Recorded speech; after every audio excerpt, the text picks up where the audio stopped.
कह रहे हैं कि महापंचायत कर रहा है, बुरा ना माने, नहीं बोलने से बचना चाहते हैं। कह रहे हैं कि भूमिहार ब्राह्मण महापंचायत कर रहा है, इसलिए मटियाने में 2 आदमी को मारा है। मैम प्रूफ ले लीजिए कि जब लालू यादव का रैली करके आया था, मैं किसी जाति पर टिप्पणी नहीं कर रहा हूं, जब लालू यादव कैसे रैली करके लोग आए थे तो 350 बीघा पूरा के पास सकरा जोत लिए थे यादव जाति, भूमिहार का जमीन। रामविलास पासवान रैली किए थे तो उसे खंजापुर जोता गया था, भूमिहार का जमीन। अभी तत्काल कांग्रेस और बीजेपी के शासनकाल में आपके सामने बंदुआ जोता गया, कहां गया था संविधान उस समय? करें जो समस्याएं 40-50 साल से बड़े बड़े विधाताओं से समाधान नहीं हुआ है, अगर जातियों का संगठन इसका समाधान के लिए काम कर रही है, भारत का ये क्रिएटिव राजनीति होगा। और आज तक में ऐसा नहीं हुआ। अगर कहीं पे ऐसी घटना होती है कि भूमिहारों के द्वारा, हमारे समाज के बच्चों के द्वारा किसी अन्य जाति के बच्चे को जातीय आधार पर प्रताड़ित किया जाता है, तो हमारे कार्यक्रम में तेजस्वी यादव आते हैं तो हमें राजद पोषित मान लिया जाता है। लेकिन उसी कार्यक्रम में कांग्रेस अध्यक्ष भी थे, हमें कांग्रेस पोषित नहीं माना गया। उसी कार्यक्रम में जदयू के डॉक्टर संजीव दास थे तो हमें जदयू पोषित नहीं माना गया। बीजेपी के भी तमाम नेताओं को हमने बुलाया, हमें बीजेपी समर्थक नहीं माना गया। पंचायत में भूमिहार के कौन कौन से चेहरे देखने को मिलेंगे एक मंच पे? कुछ बातें तो गुप्त है, कार्यक्रम में खुले तो अच्छा है, लेकिन आप ये मान लें कि हमने या कन्हैया पे दोनों। आश्चर्य ये होता है कि मान लीजिए जो आदमी आपके सामने बउआ नजर आ रहा है, उस पर आप 15 मिनट का इंटरव्यू काहे दे रहे हैं? 90 से लेकर अभी तक आपका राजनीतिक करियर रहा है, आप MLC रहे हैं, उसके बाद मुख्यमंत्री 2-3 बार रहे किए होंगे, उप मुख्यमंत्री भी रहे हैं, गृह मंत्रालय आपके पास रहा, आप इतने बड़े कार्यकाठी हैं, तो बउआ पे हाथ टाइम क्यों दे रहे हैं? परंतु अब आते हैं, आप बेगूसराय और गिरिराज सिंह और कन्हैया जी का चर्चा कर रहे थे, तो गिरिराज सिंह कन्हैया जी के चर्चा में आप एक बात नोट कीजिएगा कि गिरिराज सिंह के विरोध के कारण हमें भूमिहार विरोधी बताया जाने लगा था। नमस्कार, इंडिया लाइव 7 में आपका स्वागत है। मैं प्रेरणा सिंह। भूमिहार ब्राह्मण एकता मंच का महापंचायत जो बेगूसराय में होने वाला है, उनके कर्ता धर्ता से हम आज बातचीत करने के लिए आए हैं। मेरे चैनल में आपका स्वागत है। बहुत बहुत शुक्रिया आपका और आपके तमाम दर्शकों का। जी धन्यवाद। क्या यह सम्मेलन राष्ट्रीय जनजन पार्टी का है? राष्ट्रीय जनजन पार्टी भूमिहार ब्राह्मण एकता मंच फाउंडेशन के लोगों के द्वारा, इनके कुछ सदस्यों के द्वारा, इनमें बहुत जातियों के लोग हैं, बहुत धर्म के लोग हैं, उनके द्वारा बनाई गई एक राजनीतिक पार्टी है। यह कार्यक्रम भूमिहार ब्राह्मण एकता मंच फाउंडेशन के द्वारा आयोजित है 5 नवंबर को GD कॉलेज में भूमिहार ब्राह्मण महापंचायत। राष्ट्रीय जनजन पार्टी हमारी विंग है, लेकिन यह कार्यक्रम भूमिहार ब्राह्मण एकता मंच फाउंडेशन कर रहा है। महापंचायत से समाज का फायदा या नुकसान है? सबसे बात यह है कि इसको सिर्फ महापंचायत समझा जाए। इसको अगर आप ज़्यादा इसके बारे में सोचेंगी तो नुकसान है, इसका रियल फैक्ट के बारे में अगर आप सोचेंगी तो समाज को फ़ायदा है। मसलन महापंचायत सिर्फ हिंदी शब्द है, उसका अन्य मतलब निकालने से पहले यह आपकी जल्दीबाजी या ये आपका बड़प्पन है, ये आपका ज्ञान है, ये आपका महानता है कि आप इसका अलग मतलब निकाल लेते हैं। पंचायत के बड़ा भाई को महापंचायत कहते हैं। अब किसी समस्या के लिए महापंचायती हो रही हो, जिसमें समाज के लोग बैठ रहे हो, बेगूसराय की समस्या का समाधान हो, अन्य जाति अन्य धर्मों को भी इससे फायदा होने वाला हो, इससे किसको नुकसान होगा हमें मालूम नहीं। इसको सिर्फ ये समझना पड़ेगा। हम अपनी जातियों को तो समझा ही रहे हैं, अन्य जाति के भी लोग इस बात को समझें कि महापंचायत हम कर रहे हैं भूमिहार ब्राह्मण की एकता के लिए और उनके निजी समस्याओं के लिए। और हम आशा और विश्वास दिलाते हैं कि अब हम सफल हो गए अपने कार्यक्रम में, हम आपको भी प्रेरित करेंगे इस कार्यक्रम को करने के लिए, और हम अन्य जातियों के कार्यक्रम को भी समर्थन करेंगे। लेकिन आप तो हमेशा नाम लेते हैं भूमिहार ब्राह्मण एकता मंच का ये प्रोग्राम है। नहीं, तो ये भूमिहार ब्राह्मण एकता मंच का ही प्रोग्राम है। जाति को इससे कैसे? मैंने ये कहा कि अगर ये हमारा कार्यक्रम सफल रहता है महापंचायत, तो अन्य जातियां भी महापंचायत करें, हमारा संगठन उसका समर्थन करता है, और वो समाज की और बेगूसराय की समस्याओं के निदान के लिए महापंचायत करें। जो समस्याएं 40-50 साल से बड़े बड़े विधाताओं से समाधान नहीं हुआ है, अगर जातियों का संगठन इसका समाधान के लिए काम कर रही है, भारत का ये क्रिएटिव राजनीति होगा। और आज तक में ऐसा नहीं हुआ। क्या महापंचायत के नाम पर निचली जातियों के साथ अभद्र व्यवहार किया जा रहा है? हमारे जानकारी में तो ऐसा नहीं है। मटिहानी का तो आप जानते ही होंगे, मटिहानी में जो हुआ है। देखिए, आप 2 चीज़ों को कन्फर्म समझें। हम अपनी समस्याओं के लिए परेशान हैं, हम अपनी समस्याओं के लिए महापंचायत बुला रहे हैं। हमारे समस्या के समाधान के लिए सरकार या प्रशासन इंटरेस्ट नहीं ले रही है, हम उस लिए जुट रहे हैं। अगर कहीं पे ऐसी घटना होती है कि भूमियारों के द्वारा, हमारे समाज के बच्चों के द्वारा किसी अन्य जाति के बच्चे को जातीय आधार पर प्रताड़ित किया जाता है तो हम इसका विरोध करते हैं। मसलन तब तक जब तक हम पर जातीय विरोध नहीं हो, हमें भूमियरवा का के परेशान नहीं किया जा रहा। जहां तक बात रही मटिहानी की घटना का, कुछ लोग मिलकर इसका राजनीतिकरण कर रहे हैं। दो व्यक्ति की लड़ाई है, आपकी हमारी लड़ाई। अभी आप हमसे जीत जा रही हैं तो आपकी जाति वर्सेज हमारी जाति की लड़ाई हो गई। ये दो व्यक्ति की लड़ाई को जातीय रंग देने वाले लोग इसके दोषी हैं। अगर ऐसी कोई घटना हुई है तो हम इसकी निंदा करते हैं और कोई समर्थन नहीं करते हैं। और स्पष्ट रूप से कहना चाहते हैं समाज के भी युवाओं को कि आपका इज्जत इसी बात पर निर्भर था कि आप सामाजिक समन्वय लाते थे। आपका इज्जत इस बात पे निर्भर नहीं था कि आप बहुत बड़े रंगदार थे। आपने स्कूल दिया, कॉलेज दिया, प्रशासनिक भवन दिया, लोगों को रहने के लिए जगह दिया, इसलिए आपको इज्जत में आपके सामने सर झुकता था। रंगबाजी मत करिए, समाज वैसे ही छिन्न हो रहा है, ऐसा नहीं होना चाहिए। और दूसरे जातियों को भी इस बात का आह्वान करते हैं, आप इस बात के लिए श्योर रहें या हम अपनी जाति के लिए संगठन कार्यक्रम कर रहे हैं। इससे कहीं ये मतलब नहीं है कि हम किसी वर्चस्व की लड़ाई में अहम भूमिका निभाने वाले हैं या हम अपने आप को साबित करने वाले कि हम बहुत पावरफुल जाति है या हम अपने संख्या बल का प्रदर्शन करके किसी सामाजिक रूप में किसी तरीके से कोई क्षति पहुंचाने वाले हैं। जात के नाम पर राजनीति कहां तक उचित है? नियमतः कहें तो जात के नाम पर राजनीति बहुत घटिया है, नियमतः कहें तो। लेकिन 1950 के बाद एक भी ऐसी सरकारें नहीं बनी या एक भी ऐसा टिकट नहीं बांटा गया जो जात के नाम पर नहीं बांटा गया हो। जयप्रकाश नारायण रहे हो या लोहिया रहे हो या कर्पूरी ठाकुर रहे हो या बीपी मंडल रहे हो, लड़े वहीं से जहां उनका जाति का वोट ज्यादा था। सब स्कॉलर थे, सब समाजवादी थे, सब चेंज करने वाले थे, लड़े वहीं से जहां उनका जातीय वोट ज्यादा रहा। तो जातीय नाम पे राजनीति 1950 जिस समय से गणतंत्र हमारा हुआ, लगातार राजनीति जातीय नाम पे हो रही है। आप प्रश्न ये कर सकती हैं कि उसमें सबसे अंतिम जाति हम ही हैं जो संगठित होने की बात कर रहे हैं। बाकी 1916, 35, 25, 36 में तैयार हो चुके थे, संगठित हो चुके थे। तो चुनाव के टाइम में ऐसा देखा जा सकता है कि भूमिहार ब्राह्मण एकता मंच अपनी जात को छोड़ के दूसरे को भी टिकट देगी अपने पार्टी से? फिर से इस बात को हम आपको क्लियर कर दें कि हमारी दो संस्था, भूमिहार ब्राह्मण एकता मंच फाउंडेशन और दूसरी संस्था का नाम है राजपा। राजपा राजनीति भी करती है, भूमिहार ब्राह्मण एकता मंच फाउंडेशन सिर्फ सामाजिक लेवल पे कार्य करता है। तो टिकट जो भी देगा वो राजपा देगा और राजपा की कोर कमेटी अलग है। हम सिर्फ भूमिहार ब्राह्मण एकता मंच फाउंडेशन के 10 साल से प्रवक्ता हैं, राष्ट्रीय प्रवक्ता, उसी पे राय दे सकते हैं। हालांकि हम एक सूचना के आधार पर एक जानकारी आपको सिर्फ दे रहे हैं कि राजपा ने अन्य जाति, अन्य धर्म के लोगों को भी टिकट दिया है और वो अपने क्षेत्र में अच्छा वोट भी लाए हैं। चुनाव जो हुआ था जिसमें कन्हैया और गिरिराज थे, तो गिरिराज सिंह को आप लोग ने सपोर्ट किया, कन्हैया कुमार को नहीं। अभी मोकामा के फिलहाल अभी मोकामा में चुनाव हुआ तो वहाँ भी दोनों भूमिहार, लेकिन आपने किसी एक को ही सपोर्ट किया। ऐसा इतना भेदभाव क्यों? दोनों भूमिहार ही, कन्हैया भी भूमिहार और गिरिराज भी भूमिहार, उधर नीलम देवी भी भूमिहार और सोनम देवी भी भूमिहार, फिर ये भेदभाव क्या?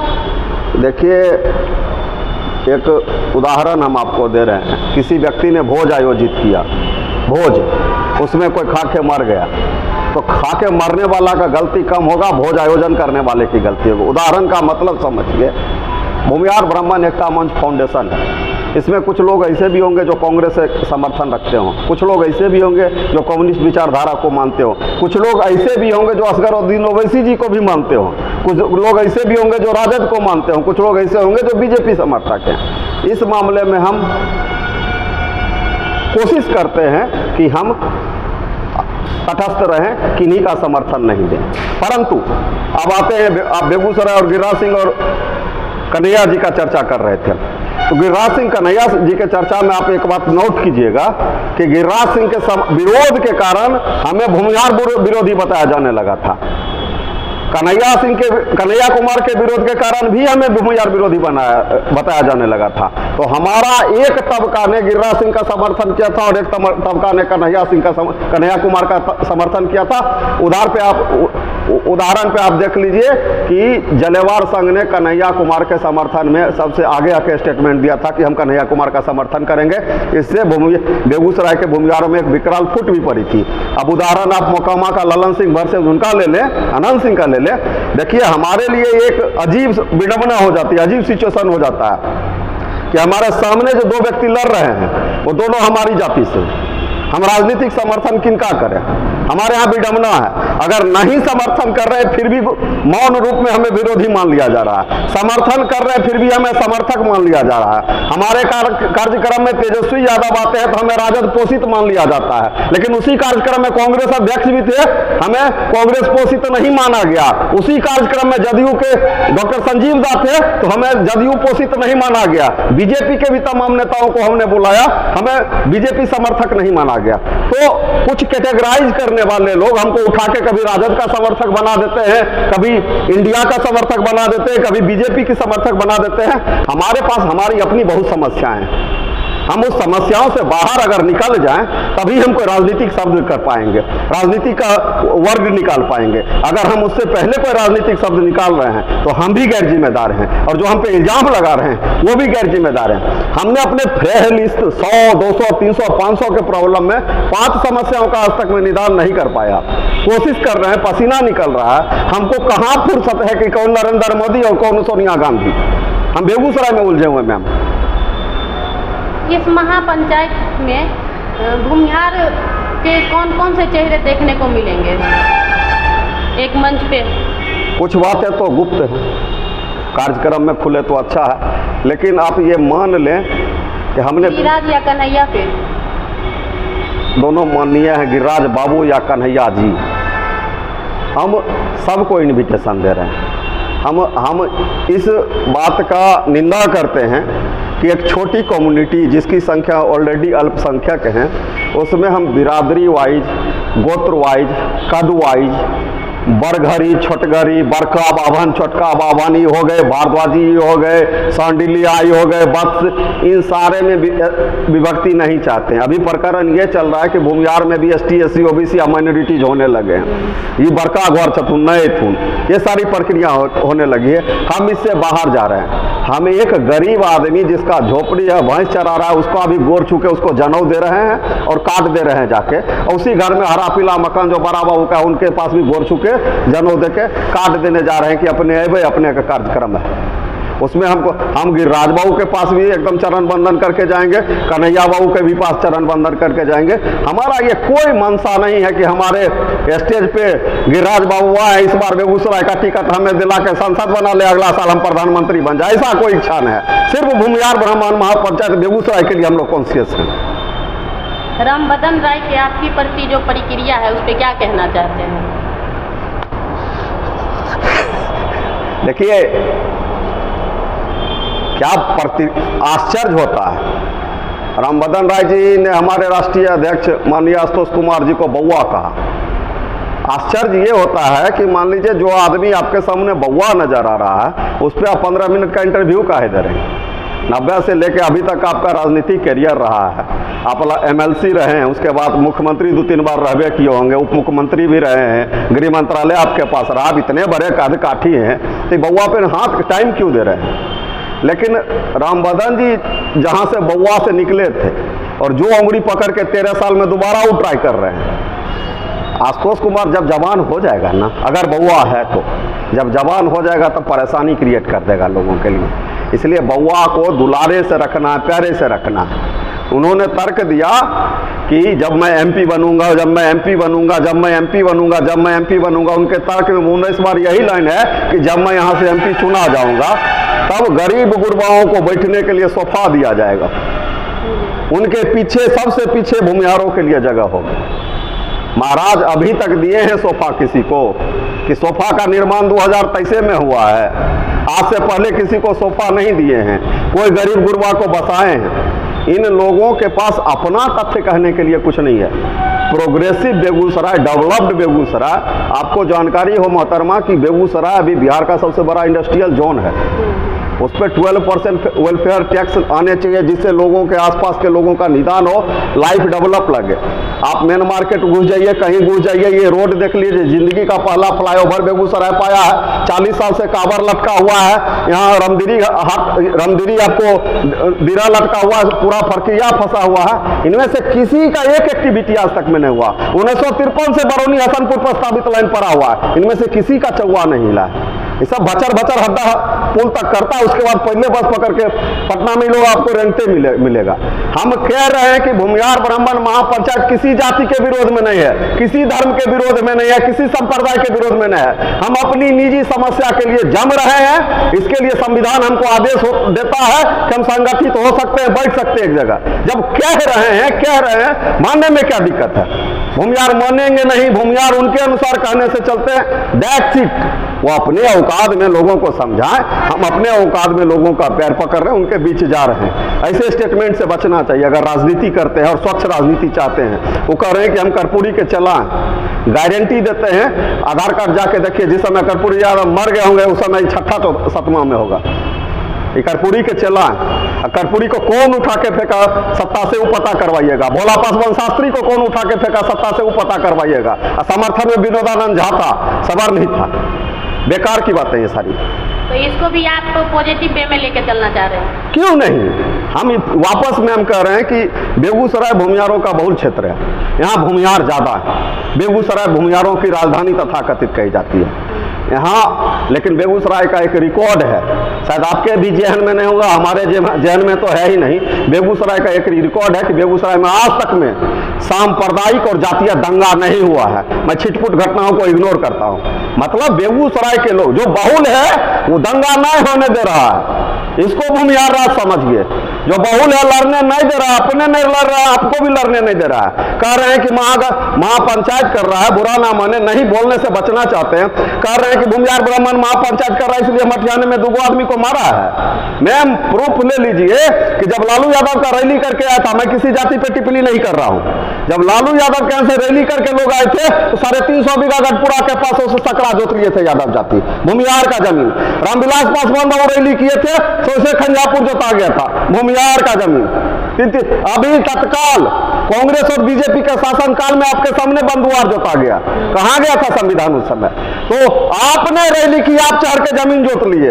हम रैली कर रहे हैं, हम महापंचायत बुला रहे हैं। 15 साल का रिकॉर्ड है हमारे यहाँ। कुत्ता कौआ बिलाए नहीं मरा, आदमी तो छोड़ दीजिए, पूरे कार्यक्रम में हमने एक हानि नहीं होने दी है। एकदम समन्वय के साथ चले। पुलिस पर पड़ा दिया है, मार खा के वापस आ गए, विरोध नहीं किए, किसी बच्चा को मरने नहीं दिए, किसी को जेल नहीं जाने दिए। आप लोग क्रांति के नाम पे 500 बलि चढ़ाए, हमको नहीं मालूम है। बहुत सारे भूमिहार भी हैं जो महापंचायत का विरोध कर रहे हैं। बहुत ऐसे हैं निचले जाति का लोग, वो भी उनका तो समझ में आता है, पर भूमिहार महापंचायत का विरोध क्यों कर रहे हैं? ये उनकी क्वालिटी है, हम इसका इज्जत करते हैं। अगर वो हमारा विरोध कर रहे हैं तो वो गलत है, ऐसा नहीं है। शायद हमारा संवाद उन तक नहीं पहुंच रहा हो, या किसी और संवाद से वो पीड़ित या प्रभावित हो। शायद हमारा संवाद उन तक नहीं पहुंच रहा हो। सोचिए, हमारी जाति के लोग हमारा विरोध कर रहे हैं, वो तर्क देते हैं। कॉमन तर्क यही है कि आप लोग एक हो जाइएगा तो गरीब गुरबा को कौन देखेगा। आज वर्तमान स्थिति सवर्ण आयोग का सर्वे पड़ा हुआ है, 29% लोग बेरोजगार है, 15% के पास एग्रीकल्चर का लैंड नहीं। महापंचायत से भूमिहार लोग इतने क्यों डर रहे हैं कि बोल रहे हैं कि आप लोग एक हो जाइएगा तो निचले जाति का लोग का, तो आप लोग का ऐसा तो नहीं है ना कि निचले जाति के लोग को हम लोग रौंदते हुए आगे बढ़ जाएंगे? मैडम, आपका हम जाति नहीं पूछना चाहते हैं 2 मिनट 2 सेकंड के लिए, लेकिन आप छोड़िए, आप एक एज ए आदमी आप बात करिए कि बिहार सरकार आपको एक पावर दे दे, बहुत बड़ा आर्मी फोर्स भी दे दे, पुलिस भी दे दे, और आपका रोजगार ये हो जाए कि आज से आपको रोज शोषण करना, जो मिले जहे मिले उसको शोषण कर लीजिए। आप एकदम पावर में आ जाइए, सत्ता में आ जाइए, सनक में आ जाइए, सब कुछ आपके पास है, पैसा है, आप शोषण कर लीजिए। दिन में क्या वो आदमी का शोषण कीजिएगा? शोषण करने में भी कलेजा चाहिए मैम। शोषण करने में भी अभी इस महंगाई के दौर में, बेरोजगारी के दौर में रोटी पूर्ण नहीं रहा, सब्जी पूर्ण नहीं रहा, हमको फुर्सत है दूसरे जाति का जाके शोषण करने में मैम। और अब वो समय नहीं रहा। हम जानते हैं कि सामाजिक असमानताएं रही हैं, हम मानते हैं कि सामाजिक असमानताएं में कुछ भाग जो है वो पिछड़ा रह गया, कुछ भाग को वो मुख्य धारा में नहीं आ पाए। इसका मतलब ये नहीं है कि ये मुख्य धारा में आएंगे, अभी आगे में नहीं। समय बदल गया है, सारे लोग जानते हैं समय बदल गया। तो इस तरह की अच्छी बात है कि भूमिहार इसलिए कर रहे हैं कि बाकी लोगों का शोषण कर ले, पॉसिबल भी नहीं है और हमारा ऐसा औचित भी नहीं, हम ये ऐसा चाहते भी नहीं। हम अपनी समस्याओं के लिए जमा हो रहे हैं सिर्फ। सनातन पे स्टालिन का बयान आया है, उस पर आपकी क्या राय है? देखिए, उस पर मेरी पहली राय है कि इस पर किसी को राय नहीं देना चाहिए। सनातन पे स्टालिन साहब का जो बयान आया है, 2 लाइन में स्टालिन साहब का आप इतिहास समझ जाइए कि स्टालिन साहब पेरियार साहब के वंशज हैं। कहने का मतलब वो अन्ना दुरई साहब के वंशज हुए जो पेरियार साहब से अलग होकर डीएमके बनाए थे। उन्होंने कहा कि सनातन डेंगू है, मलेरिया है, उसको जितना जल्दी हो खत्म कर दिया जाना चाहिए। ये कहे क्यों? वो खुद मुख्यमंत्री, 3 पुस्त से मुख्यमंत्री। सुने हैं कि जयललिता का संपत्ति, पेरियार साहब का संपत्ति, अन्ना दुरई साहब का संपत्ति, तीनों स्टालिन जी के पास में। खुद मुख्यमंत्री है, बेटा मुख्यमंत्री का बेटा हुआ, स्टेटमेंट देने का क्या जरूरत है? छोड़िए, आपको औकात नहीं इंडिया से आप सनातन को हटा पाइएगा। तमिलनाडु का एक जिला पकड़ लीजिए, उससे सनातन को खत्म करिए। गांव पकड़ लीजिए, उससे सनातन को खत्म कर दीजिए। भाषण देने का जरूरत क्या है? आप एक मॉडल पेश कीजिए, देखिए जब मुख्यमंत्री मैंने इस गांव से सनातन खत्म कर दिया, अब यहाँ जो धर्म है एकदम जैविक धर्म है, इसमें कोई किसी से किसी को कोई संबंध नहीं है, लोग फॉलो करेगा। ये लोग गुमराह करने की राजनीति करना शुरू की है पिछले 20 दशक से। आप प्रश्न पूछिए रोजगार पे, ये कहेंगे सनातन खतरे में। आप प्रश्न पूछिए रोजगार पे, ये कहेंगे सनातन डेंगू है। आप प्रश्न पूछिए शांति व्यवस्था पे, महंगाई पे, तुरंत ये कहेंगे रामलला हम आएंगे मंदिर वही बनाएंगे। ये 20-30 साल से यही लगभग का राजनीति इनको चल रहा है। थोड़ा सा क्लोजर समझिएगा। धर्म हमारा जो भी धर्म है, सनातन है, बौद्ध है, क्या है, हटाइए, हमारा जो भी धर्म है हमारा बाप दादा परदादा माने, इसलिए हम भी मानेंगे। बस मेरा यही सिद्धांत है, इसलिए हम भी मानेंगे। अब इसमें किसी को अंधविश्वास दिखता है तो हमारे विचार से पूरी धरती अंधविश्वास पर ही टिकी है। हमारे पिताजी चाहते थे कि बेटा कलेक्टर बने, हमें आके भचर भचर कर रहे हैं, नेता बन रहे हैं। बाप का हम पे अंधविश्वास था, बच्चे में लली दाब के मार देना चाहिए था। ऐसे बहुत से बच्चे हैं, अंधविश्वास से संबंध चल रहा है। आप दिन में कितना देर पूजा करती हैं? करती भी नहीं होंगी। कितना देर पूजा करती हैं? एक एवरेज हिंदू औसतन दिन में कितना देर पूजा करता है आपके अंदाजा से? 10 मिनट, 15 मिनट? बाकी 23 घंटा 45 मिनट का व्यवस्था सरकार करे ना। 15 मिनट की बात के लिए आप 45 दिन बहस करती हैं। सनातन खतरे में है, सनातन डेंगू है, रामचरितमानस में ये लिखा हुआ है, साला उसको इतिहास में 15 नंबर आया है, भूगोल में 25 नंबर आया, मैट्रिक 3rd डिवीजन से पास हुआ है, लेकिन रामचरितमानस उसको पूरा पढ़ा हुआ है। के पाठक संभरता नहीं है, उससे सचिव है और शिक्षा मंत्री रामचरितमानस में प्रॉब्लम खोज ले रहा है। तुमको दिक्कत है, रामचरितमानस में बहुत खराब लिखा हुआ, नहीं पढ़ो। हम लोग के घर में भी लोग गंदा किताब पढ़ने से मना करते, तुम भी मत पढ़ो। तो भाषण दे देना रामचरितमानस खराब है, क्या होना है इससे? इससे होना है कि युवाओं के मन में जहर फैलेगा। ये जहर 10 साल चलेगा और 10 साल ये राजनीति करके आगे आएंगे। अरे 70 साल से ये रोजगार कर रहे हैं मैम, 70 साल से ये नेता हैं, 70 साल से ये आरक्षण से नेता और सांसद विधायक बन के ऊपर जा रहे हैं। इनको जवाब देना है वंचित और दलितों को कि आप जो नेता उस समय रहे तो आपने समाज के लिए, हमारे लिए क्या किया, हमको क्या प्रोग्रेस दिया। जितने भी दलित चिंतक, ये जो ए राजा साहब इस पे स्टेटमेंट दे रहे हैं, सनातन पे ए राजा साहब स्टेटमेंट दे रहे हैं, सारे दलितों और वंचितों को उनसे पूछना चाहिए। तो स्टेटमेंट सब तो सही है मैम सर, लेकिन ये जो कॉमनवेल्थ में या 2G घोटाला में 240 लाख करोड़ लेके भागे थे, वो कब दीजिएगा? ओबीसी को पूछना चाहिए कि ठीक है आप हमको सवर्ण से बचा लीजिएगा, ब्राह्मणवाद से बचा लीजिएगा, लेकिन नौकरी के बदले में जो जमीन लालू यादव लिए उसका पैसा कब घुराइएगा? मधुपुरा से पूछना चाहिए 2000 करोड़ आप काहे कमा लिया आदिवासी वेलफेयर के नाम पे, आदिवासी के लिए उसमें आपने क्या किया? तो इनको वहां जवाब देनी है सर। तो ये बढ़ा देंगे कि देखिए वापस हम तो तरक्की करना चाहते थे, ब्राह्मण डिस्टर्ब कर देता है, क्योंकि सनातन धर्म जो है डेंगू है और पहले बौद्ध था और हम लोग सब बौद्ध हैं, हिंदू धर्म कोई धर्म ही नहीं है। विडंबना यह है कि लोग को बौद्ध धर्म भी नहीं एक्सेप्ट करेगा। जो इन लोग का हरकत है, कोई धर्म अपना धर्म खराब थोड़े करना चाहेगा, इन लोग को बौद्ध धर्म से भी भगा देगा। तो ये डिस्कशन का मुद्दा ही नहीं होना चाहिए। जो 10 मिनट या 15 मिनट के पूरे दैनिक कार्यक्रम का 15 मिनट का प्रोग्राम है पूजा, उसके लिए 35 घंटा डिस्कशन करना मेरे नज़र में भारत की भारत का ये प्रमुख समस्या नहीं है, भारत का ये प्रमुख मुद्दा नहीं है। कि ट्रैफरी मुद्दा में भी नहीं रखा जा सकता है। आतंकवाद, बेरोजगारी, भ्रष्टाचार, धन विनिमय, इस पे सारी बातें होनी चाहिए, स्टेट पॉलिसी पे सारी बातें होनी चाहिए, डेवलपमेंट पे थोड़ी बातें होनी चाहिए। किसी को करना नहीं है। स्टालिन मान लीजिए मुख्यमंत्री है ना, 2-4 गो शहर से सनातन हटा है, हम लोग भी मानेंगे कि उनके बात में दम है। हवा है सब बकैत है कहने का मतलब।